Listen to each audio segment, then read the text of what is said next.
திருச்சி மாநகராட்சி 10வது வார்டில் குடிநீரில் கழிவுநீர் கலப்பதாக பொதுமக்கள் புகார் தெரிவித்திருந்த நிலையில் அதற்கு மாநகராட்சி ஆணையர் விளக்கமளித்திருக்கிறார். கூடுதல் விவரங்களை செய்தியாளர் தினேஷ் வழங்க கேட்கலாம். தினேஷ், வணக்கம்.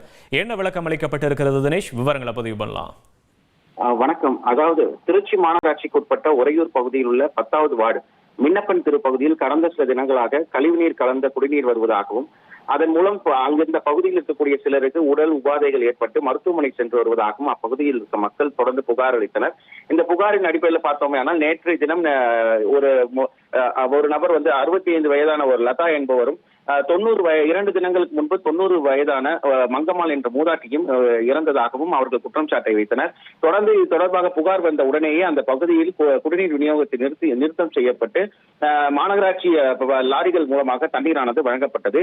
அந்த வழங்கப்பட்ட குடிநீரை ஆய்வு கூடத்திற்கு அனுப்பி வைத்து மாநகராட்சி அதிகாரிகள் ஆய்வுக்காக அனுப்பி வைத்து குடிநீர் காரணமாக இந்த உயிரிழப்புகள் எதுவும் ஏற்படவில்லை என்றும் தொடர்ந்து இது போன்ற அச்சத்தை யாரும் ஏற்பட வேண்டாம், ஏதாவது பிரச்சனை இருந்தால் மாநகராட்சி அதிகாரிகளுக்கு உடனே தெரிவிக்கலாம் எனவும் தெரிவிக்கப்பட்டது. இந்த நிலையில் தற்போது மாநகராட்சி ஆணையர் சரவணன் கொடுத்த விளக்கம் ஒன்றை அளித்துள்ளார்.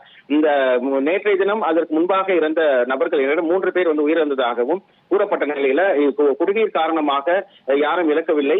அந்த பகுதியில் கடந்த சில தினங்களாகவே சித்திரை தேர் திருவிழா போன்ற திருவிழாக்கள் அந்த பகுதியில் நடந்து வருகிறது. அங்கு அந்த பகுதியில் வழங்கப்பட்ட உணவுகள் அன்னதானம் போன்றவற்றை வழங்கப்பட்டன. அதன் மூலம் ஏதேனும் உணவு உபாதைகள் ஏற்பட்டிருக்கிறதா என்ற ஒரு சந்தேகத்தையும் அவர் எழுப்பியுள்ளார். தொடர்ந்து இது தொடர்பாக உறையூர் போலீசார் விசாரணை மேற்கொண்டு வருவதாகவும் அந்த பகுதியில் இருக்க 10க்கும் மேற்பட்ட இடங்கள்ல குடிநீர் குழாய் எதுவும் உடைப்பு ஏற்பட்டிருப்பதாக இருக்கிறதா என்பதையும் தொடர்ந்து மாநகராட்சி அதிகாரிகள் ஆய்வு செய்து வருகின்றனர் என்று தற்போது மாநகராட்சி ஆணையர் விளக்கம் அளித்துள்ளார்.